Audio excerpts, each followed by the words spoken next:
नमस्कार, आपका बहुत बहुत स्वागत है आरएन टीवी नेशनल में। मैं हूं आपके साथ वर्षा शर्मा और रुक करेंगे देश और दुनिया की तमाम खबरों की ओर।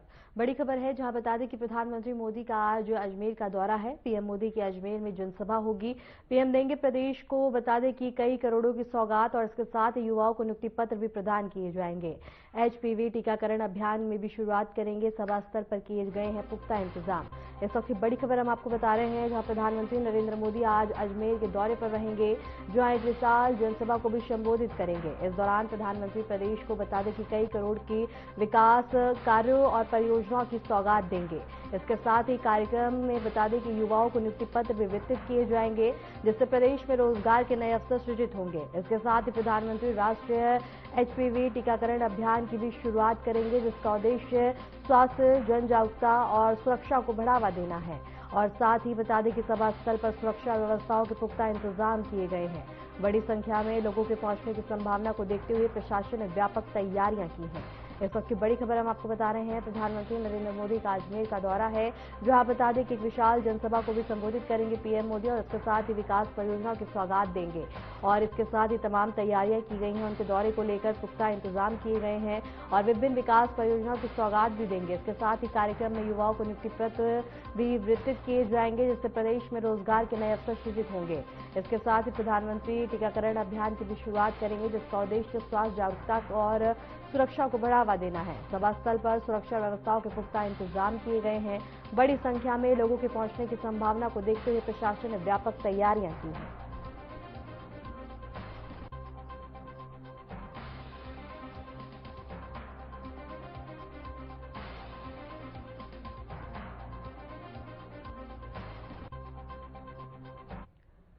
केंद्रीय गृह मंत्री अमित शाह ने राष्ट्रीय विज्ञान दिवस के अवसर पर देश भर के वैज्ञानिकों और शोधकर्ताओं को शुभकामनाएं दी। उन्होंने सोशल मीडिया प्लेटफॉर्म एक्स पर लिखा कि वैज्ञानिकों की खोजें हमारे भविष्य को उज्जवल बनाती हैं और बेहतर भविष्य के लिए समाधान तैयार करती हैं। उन्होंने उम्मीद जताई है कि यह दिन नवाचार, निर्माण और अपनी पसंद का भविष्य गढ़ने के उत्साह और संकल्प को फिर से जागृत करेगा। केंद्रीय गृह मंत्री ने वैज्ञानिकों और शोधकर्ताओं के प्रयासों की सराहना की और लिखा कि उनके योगदान से देश की प्रगति और तकनीकी विकास में तेजी आएगी। इस अवसर पर देश भर में विज्ञान के क्षेत्र में हुई उपलब्धियों को याद करते हुए विभिन्न कार्यक्रमों और सम्मान समारोह भी आयोजित किए जा रहे हैं। और इसके साथ ही बता दें कि केंद्रीय गृह मंत्री अमित शाह ने सोशल मीडिया प्लेटफॉर्म एक्स पर पोस्ट साझा कर वैज्ञानिकों को शुभकामनाएं दी हैं। अमित शाह ने राष्ट्रीय विज्ञान दिवस पर संदेश जारी किया, जहां उन्होंने वैज्ञानिकों के योगदान को सम्मानित किया है।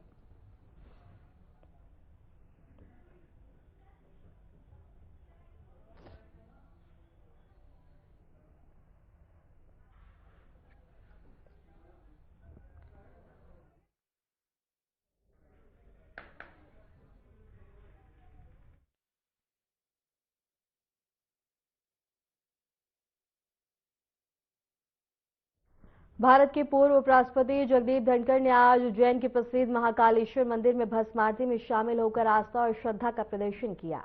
पूर्व उपराष्ट्रपति ने मंदिर में दर्शन कर भक्तों के साथ भस्म आरती में भाग लिया। इस अवसर पर मंदिर परिसर में सुरक्षा के कड़े प्रबंधन किए गए और बड़ी संख्या में श्रद्धालु मौजूद रहे। उन्होंने श्रद्धालु से मिलकर उनके साथ इस धार्मिक अवसर को साझा किया। भस्म आरती के दौरान मंदिर में भक्तिमय वातावरण रहा, जिसमें नागरिक धार्मिक परंपराओं की झलक भी देखने को मिली। इस कार्यक्रम से उज्जैन में आस्था और धार्मिक उत्साह की भावना और भी बढ़ती हुई नजर आई है। और उज्जैन से खबर हम आपको बता रहे हैं, जहां पूर्व उपराष्ट्रपति उज्जैन पहुंचे हैं, जहां मंदिर पहुंचकर जगदीप धनखड़ ने भस्म आरती में शामिल होकर बाबा महाकाल का आशीर्वाद प्राप्त किया, देश की सुख समृद्धि की कामना की। और इस दौरान बता दें कि भक्तों में भी काफी ज्यादा उत्साह देखने को मिला है।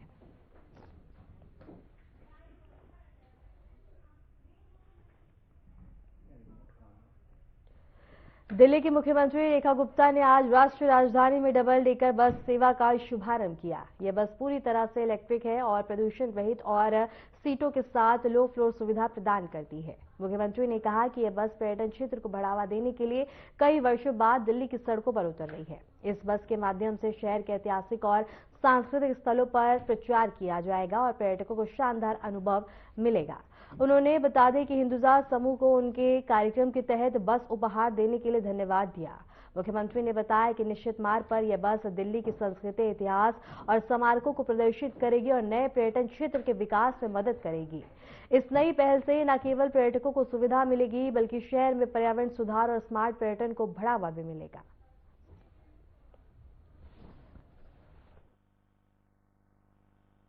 पे काम किया।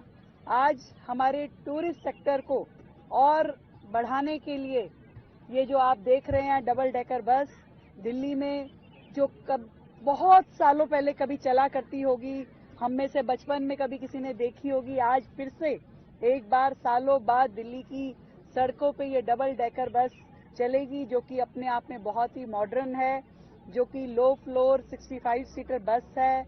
पूरी तरह से ये इलेक्ट्रिक है, एमिशन फ्री है और शानदार एक एक्सपीरियंस दिल्ली में टूरिस्ट को देने के लिए है। मैं बहुत बहुत थैंक्स करना चाहती हूँ हिंदुजा ग्रुप का, जिन्होंने ये बस हमें CSR में गिफ्ट किया है और इस बस के माध्यम से हम पूरी दिल्ली का जो एक कल्चर है, जो एक इतिहास है, जो हमारे मॉन्यूमेंट्स हैं, एक फिक्स रूट बना करके इन बसों को हम रूट देंगे। टूरिज्म का हमारा एक नया सेक्टर डेवलप होगा, टूरिज्म का एक नया रूट डेवलप हम कर रहे हैं, ताकि ऐसे जो हमारे प्रधानमंत्री संग्रहालय जहां हम लेके आए हैं, शहीद स्मारक से हमने अपनी इस बस का रूट शुरू किया था, इन सारे डेस्टिनेशन पे हमारे टूरिस्ट जाएंगे। प्री बुकिंग इन बसेस की हो पाएगी और बहुत ही शानदार एक्सपीरियंस इन बसों में बैठ करके दिल्ली की सड़कों पे हमारे टूरिस्ट ले पाएंगे। मैं सच में बहुत बधाई देती हूँ अपने टूरिज्म विभाग को, हमारे मंत्री जी को, पूरी टीम को और विशेष रूप से हिंदुजा ग्रुप को, जो आप स्पेशली यहाँ आकर के आपने इस बस को हमें हैंडओवर किया और दिल्ली के लिए एक शानदार एक्सपीरियंस के लिए आपने हमारे साथ हाथ बढ़ाया। Thank you so much. पूरी दिल्ली को बहुत बहुत बधाई। रोजाना दिल्ली के लिए कुछ नया उपहार, नई सौगात दिल्ली सरकार लेकर के आ रही है। 1 साल पूरा हुआ है और अभी बहुत कुछ करने के लिए बाकी है। हम लगातार विकसित दिल्ली की दिशा में आगे बढ़ेंगे। उत्तर प्रदेश के मुख्यमंत्री योगी आदित्यनाथ ने लखनऊ में राजस्व विभाग के अधिकारियों के साथ बैठक कर विभिन्न विभागीय कार्यों की समीक्षा की है। बैठक में भूमि संबंधित मामलों, रिकॉर्ड अपडेट और भूमि पट्टों और राजस्व संग्रहण से जुड़े मुद्दों पर चर्चा की गई। मुख्यमंत्री ने अधिकारियों को निर्देश दिए कि सभी कार्य समयबद्ध और पारदर्शी तरीके से पूर्ण किए जाएं। उन्होंने कहा कि नागरिकों को राहत और सुविधा प्रदान करने के लिए राजस्व विभाग की कार्यप्रणाली को और भी प्रभावी बनाया जाए। इसके अलावा उन्होंने डिजिटल प्लेटफॉर्म के माध्यम से विभागीय कार्यों को अधिक पारदर्शी और बनाने पर भी जोर दिया। बैठक में वरिष्ठ अधिकारियों ने वर्तमान प्रगति और आगामी योजना पर रिपोर्ट प्रस्तुत की। मुख्यमंत्री ने आवश्यक सुधारात्मक कदम उठाने के भी निर्देश जारी किए हैं।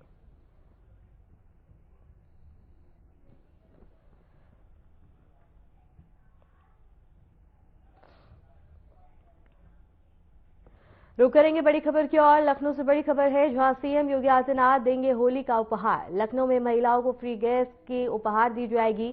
लोक भवन में होगा सिलेंडर वितरण कार्यक्रम का आयोजन। महिलाओं को होली पर मिलेगा गिफ्ट और इसके साथ ही बता दें कि फ्री गैस सिलेंडर से राहत मिलती हुई नजर आएगी। इस वक्त की बड़ी खबर हम आपको बता रहे हैं लखनऊ से, जहां सीएम योगी आदित्यनाथ देंगे होली का उपहार। लखनऊ में महिलाओं को फ्री गैस और लोक भवन में इस कार्यक्रम का आयोजन किया जाएगा। महिलाओं को होली पर मिलेगा गिफ्ट, इसके साथ ही फ्री गैस सिलेंडर से राहत मिलती हुई नजर आएगी। इस वक्त की बड़ी खबर हम आपको लखनऊ से बता रहे हैं, जहां होली पर महिलाओं को उपहार मिलने जा रहा है और इसके साथ ही सीएम योगी आदित्यनाथ ये उपहार महिलाओं को देंगे। देहरादून से बड़ी खबर है, जहां सीएम धामी का आज का कार्यक्रम है। विभिन्न विकास योजनाओं का लोकार्पण करेंगे। विकास योजनाओं का लोकार्पण होगा आज। राष्ट्रीय टीकाकरण अभियान की शुरुआत करेंगे सीएम धामी, करेंगे अस्पताल का शुभारंभ। इसके साथ ही बता दें कि हल्द्वानी चिकित्सालय उद्घाटन दोपहर बाद करेंगे। अधिकारियों के साथ बैठक, कानून व्यवस्था पर सीएम धामी करेंगे चर्चा। इस वक्त की बड़ी खबर हम आपको बता रहे हैं, जहां उत्तराखंड के मुख्यमंत्री पुष्कर सिंह धामी का आज का कार्यक्रम है, जहां अधिकारियों के साथ बैठक भी करेंगे। उत्तराखंड के मुख्यमंत्री पुष्कर सिंह धामी ने उधम सिंह नगर जिले के खटीमा स्थित रामलीला मैदान में आयोजित सार्वजनिक सभा और होली मिलन समारोह में भाग लिया। कार्यक्रम को संबोधित करते हुए मुख्यमंत्री ने कहा, खटीमा मेरा घर है, खटीमा मेरा परिवार है और मैं इसका इस्तेमाल कभी भी राजनीतिक उद्देश्यों के लिए नहीं करता। आप सबके बीच रहना मुझे बहुत अच्छा लगता है। उन्होंने होली के पावन अवसर पर क्षेत्रवासियों को शुभकामनाएं देते हुए कहा कि प्रेम, आनंद और भाईचारे के रंग सभी के जीवन में खुशियां भर दे। मुख्यमंत्री ने कामना की कि इस वर्ष सभी के जीवन में सुख, समृद्धि और अच्छे स्वास्थ्य के रंग भरे और सभी को मनोकामनाएं पूर्ण हो। इस अवसर पर बड़ी संख्या में स्थानीय नागरिक, जनप्रतिनिधि और कार्यकर्ता भी उपस्थित रहे। कार्यक्रम में पारंपरिक उत्साह और रंगों के साथ होली का उल्लास देखने को मिला है।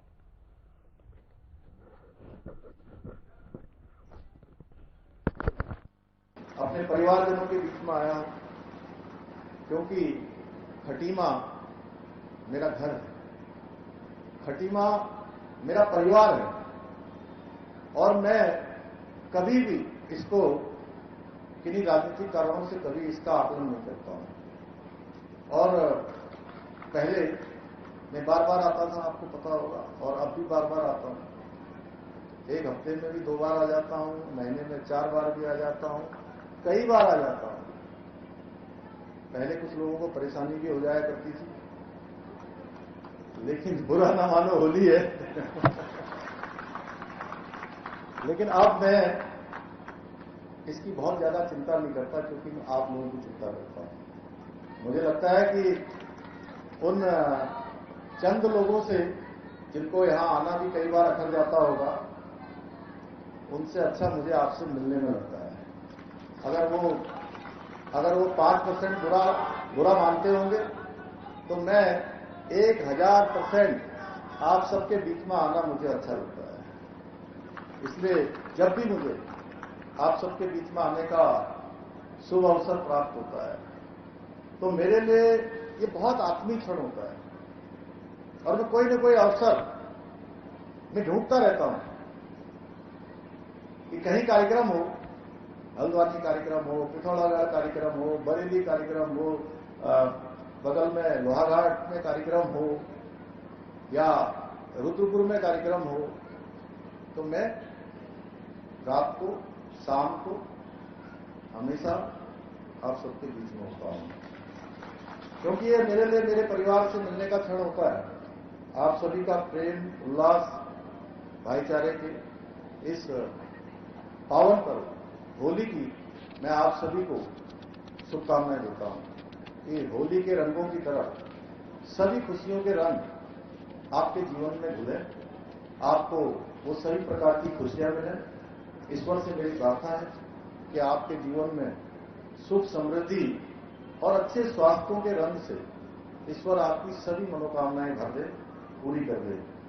भाइयों बहनों, ये होली मिलन समारोह ये हमारे बहुत जो समृद्ध हमारी परंपरा है, हमारी संस्कृति है, हमारी विरासत है, इसको आगे बढ़ाने का भी एक बहुत महत्वपूर्ण माध्यम ये होली मिलन समारोह होता है।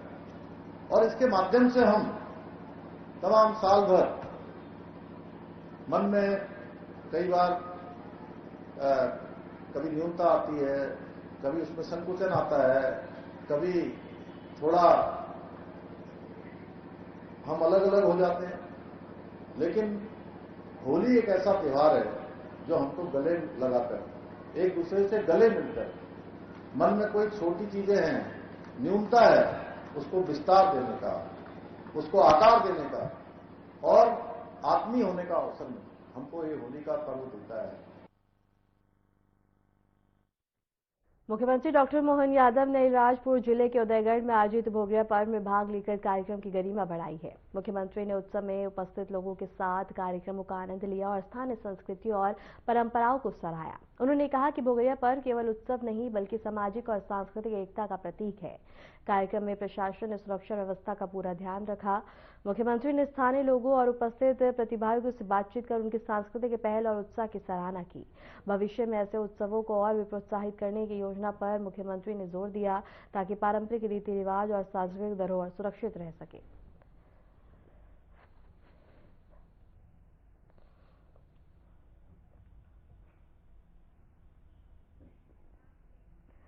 छत्तीसगढ़ के सुकमा जिले के चिचौड़गुड़ा गांव में आत्मसमर्पित नक्सलियों को प्रधानमंत्री आवास योजना के तहत मकान प्रदान किए गए। इस पहल का उद्देश्य नक्सल प्रभावित क्षेत्रों में शांति और विकास को बढ़ावा देना है।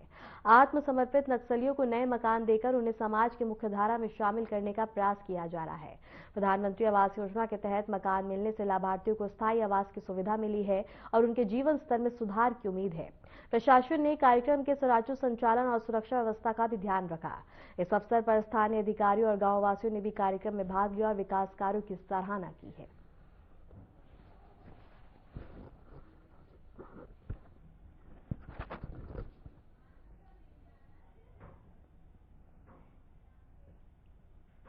लोकसभा में नेता प्रतिपक्ष और कांग्रेस सांसद राहुल गांधी पंजाब के लिए रवाना हुए। उनकी इस यात्रा का उद्देश्य क्षेत्र में पार्टी कार्यकर्ताओं के साथ मुलाकात करना और आगामी स्थानीय मुद्दों पर चर्चा करना बताया जा रहा है। सूत्रों के अनुसार राहुल गांधी अपने दौरे के दौरान विभिन्न जनसभाओं और स्थानीय कार्यक्रमों में हिस्सा लेंगे। पार्टी कार्यकर्ताओं को आगामी चुनावों की रणनीति और मार्गदर्शन भी देंगे और इसके साथ ही बरनाला में उनका मुख्य फोकस किसानों, युवाओं और स्थानीय समस्याओं पर रहेगा।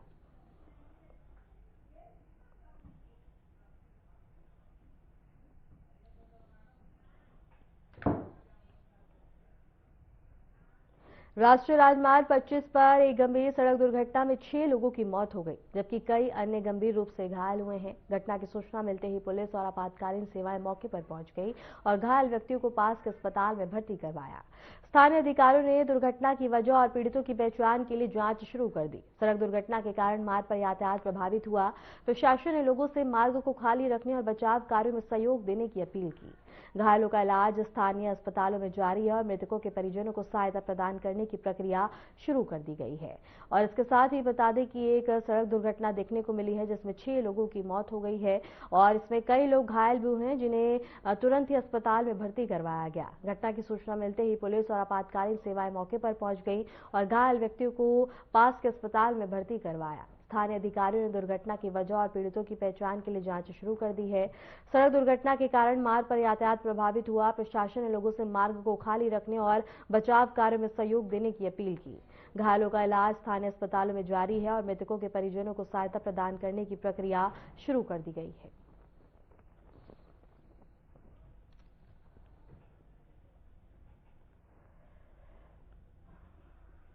कानपुर के चर्चित कार मामले में करीब 20 दिन बाद बड़ा घटनाक्रम सामने आया। अदालत ने थाने में जब्त रखी गई लंबरगिनी कार को मालिक को सौंप दिया है और इसके साथ ही आदेश दिए हैं। इस मामले में आरोपी शिवम मिश्रा को पहले ही अदालत से जमानत मिल चुकी थी। हालांकि कानूनी प्रक्रिया पूरी न होने के कारण लग्जरी कार अब तक थाने में ही खड़ी थी। जानकारी के अनुसार संबंधित अदालत में सभी आवश्यक दस्तावेज और औपचारिकताएं पूरी होने के बाद वाहन रिलीज करने का आदेश पारित किया गया। अब नियमानुसार प्रक्रिया पूरी कर कार मालिक को सौंप दी जाएगी। यह मामला शहर में काफी चर्चा में रहा और मीडिया में लगातार सुर्खियों में रहा। अदालत के आदेश के बाद अब यह विवादित कार जल्द ही अपने मालिक के पास लौट जाएगी। और कानपुर से ये खबर हम आपको बता रहे हैं, जहां बहुचर्चित लंबरगिनी कार मामले में बड़ा घटनाक्रम सामने आया है। अब इसके साथ ही इस कार को उसके मालिक को सौंप दिया जाएगा। अदालत ने थाने में जब्त रखी गई लंबरगिनी कार को मालिक को सौंप देने के आदेश जारी किए हैं। इस मामले में आरोपी शिवम मिश्रा को पहले ही अदालत से जमानत मिल चुकी है। हालांकि कानूनी प्रक्रिया पूरी न होने के कारण लग्जरी कार अब तक थाने में ही थी। जानकारी के अनुसार संबंधित अदालत में सभी आवश्यक दस्तावेज पूरे होने के बाद वाहन रिलीज करने का आदेश पारित किया गया। अब नियमानुसार प्रक्रिया पूरी कर कार मालिक को दे दी जाएगी। यह मामला शहर में काफी चर्चा में रहा और मीडिया से लगातार सुर्खियों में रहा। अदालत के आदेश के बाद अब यह विवादित कार जल्द ही अपने मालिक के पास लौट जाएगी।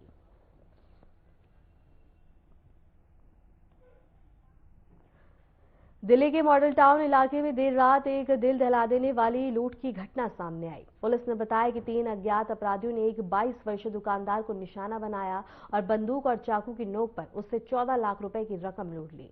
घटना के अनुसार दुकानदार अपनी दुकान बंद कर घर लौट रहा था, तभी 3 नकाबपोश बदमाशों ने उसे घेर लिया। उन्होंने दुकानदार को धमकाते हुए उसके पास रखे नकद को जबरन ले लिया है। और दिल्ली से ये खबर हम आपको बता रहे हैं, जहां बता दें कि एक लूट की वारदात को अंजाम दिया गया है। 22 वर्षीय दुकानदार से इस लूट की घटना को अंजाम दिया है और पुलिस ने बताया है कि 3 अज्ञात अपराधियों ने एक 22 वर्षीय दुकानदार को निशाना बनाया और बंदूक चाकू की नोक पर उससे 14 लाख रुपए की रकम लूट ली गई है। घटना के अनुसार दुकानदार अपनी दुकान बंद करके घर लौट रहा था, तभी अचानक से बदमाशों ने उसे घेर लिया। उन्होंने दुकानदार को धमकाते हुए उसके पास रखे नकद को जबरन ले लिया है।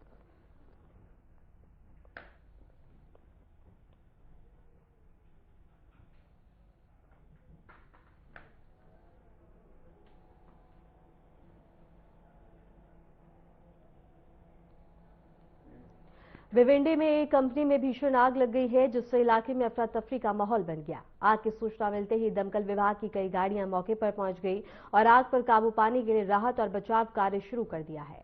घटना के समय कंपनी में कई मजदूर मौजूद थे, जिन्हें सुरक्षित स्थान पर निकाल लिया गया है। किसी की घायल होने की अभी तक कोई पुष्टि नहीं हो पाई है। आग इतनी तेज थी कि कंपनी की बड़ी मात्रा में मशीनरी और कच्चा माल जलकर खाक हो गया है। और भिवंडी से ये खबर हम आपको बता रहे हैं, जहां आग का तांडव देखने को मिला है। भिवंडी में एक कंपनी में भीषण आग लग गई, जिससे इलाके में अफरा तफरी का माहौल बन गया। आग की सूचना मिलते ही दमकल विभाग की कई गाड़ियां मौके पर पहुंच गई और आग पर काबू पाने के लिए राहत और बचाव कार्य शुरू कर दिया। घटना के समय कंपनी में कई मजदूर मौजूद थे, जिन्हें सुरक्षित स्थान पर निकाला गया और किसी के घायल होने की अभी तक पुष्टि नहीं हो पाई है। आग इतनी तेज थी कि कंपनी की बड़ी मात्रा में मशीनरी और कच्चा माल जलकर खाक हो गया है।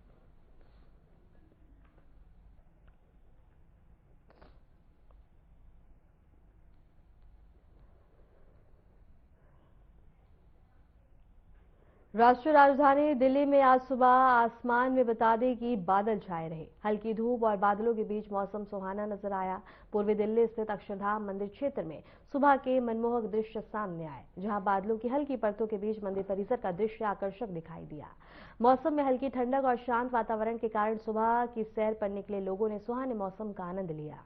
मौसम विभाग के अनुसार दिन में मौसम सामान्य रहने की संभावना है। और इसके साथ ही दिल्ली में अचानक से बादल छाए, हल्की धूप से बता दें कि और ठंड का एहसास यहां होता हुआ नजर आया। बादलों के बीच सुंदर नजारा देखने को मिला है।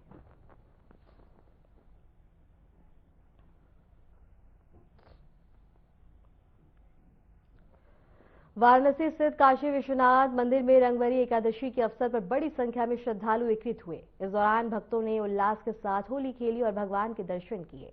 मंदिर परिसर में सुबह से ही श्रद्धालुओं की भारी भीड़ देखने को मिली। रंगभरी एकादशी के दिन बाबा विश्वनाथ का विशेष श्रृंगार किया गया और धार्मिक अनुष्ठान संपन्न हुए। भक्तों ने गुलाल और फूलों से होली खेलकर उत्सव मनाया। प्रशासन की ओर से सुरक्षा और बेनहितर के पुख्ता इंतजाम किए गए। मंदिर क्षेत्र में भक्ति, आस्था और उत्साह का माहौल बना रहा। रंगभरी एकादशी के साथ ही काशी में होली उत्सव की औपचारिक शुरुआत मानी जाती है, जिसे लेकर भक्तों में विशेष उत्साह देखने को मिला है। और काशी में रंगभरी एकादशी का उत्सव यहां बड़े ही हर्षोल्लास के साथ मनाया गया और इसके साथ ही विशेष श्रृंगार किया गया है। काशी में होली का उत्सव देखने को मिल रहा है। गुलाल संग यहां भक्तों ने होली खेली है।